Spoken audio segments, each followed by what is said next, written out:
Swastiastu. Perkenalkan, nama saya Niputu Ayu Andrewi dengan NIM 859.056 dari jurusan Pendidikan Guru Sekolah Dasar.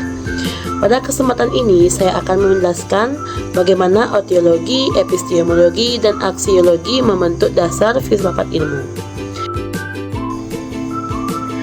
Ilmu pengetahuan tidak lahir begitu saja, melainkan melalui proses berpikir manusia yang sistematis, rasional, dan teruji. Namun, ilmu bukan hanya kumpulan teori dan fakta, melainkan memiliki dasar filosofis yang menjelaskan hakikat, cara memperoleh, dan serta tujuan penggunaannya.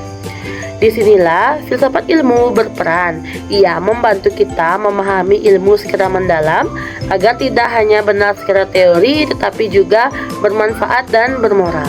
3 aspek utama filsafat ilmu adalah yang pertama, ada etiologi, epistemologi, dan aksiologi.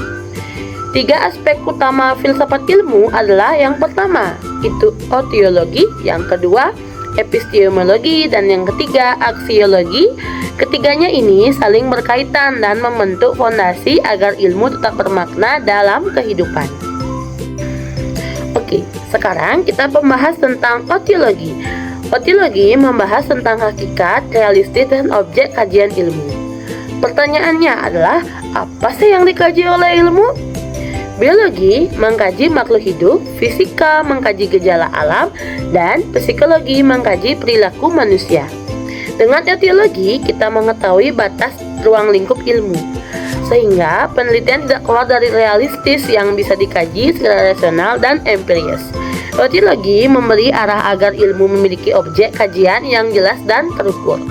Sekarang yang kedua, kita membahas tentang epistemologi. Epistemologi membahas bagaimana ilmu diperoleh dan bagaimana kebenaran diuji. Pertanyaannya adalah, bagaimana sih pengetahuan diperoleh? Oke, ilmu menggunakan metode ilmiah, yaitu yang pertama, observasi, eksperimen, analisis, dan verifikasi. Dengan epistemologi, pengetahuan tidak hanya berupa opini, tetapi hasil dari proses sistematis yang dapat diuji dan dipertanggungjawabkan. Sekarang kita masuk ke contohnya. Contoh nyata dari epistemologi adalah penelitian pendidikan dilakukan dengan observasi kelas, ilmu kesehatan melalui uji klinis, dan ilmu sosial dengan wawancara serta survei.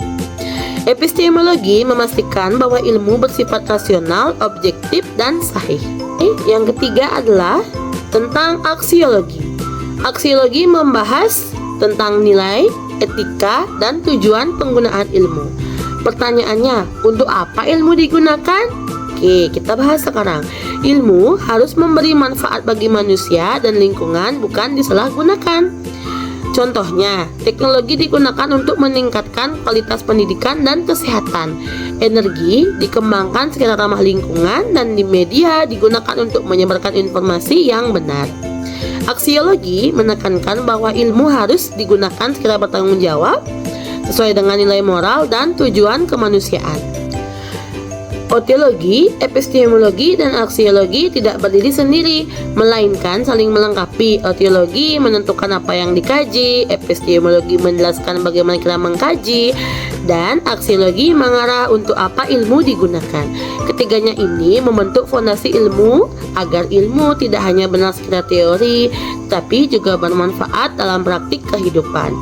Tanpa salah satu dari ketiganya, ilmu akan hilang arah, makna, dan tanggung jawab. Dengan memahami ketiganya, kita dapat melihat ilmu bukan hanya sebagai alat untuk mengetahui, tetapi juga sebagai sarana membangun kehidupan yang lebih bermoral, bermanfaat, dan berkeadilan. Semoga penjelasan ini menambah pemahaman kita bersama. Terima kasih. Om Santi Santi Santi Om. I just had to let you know you're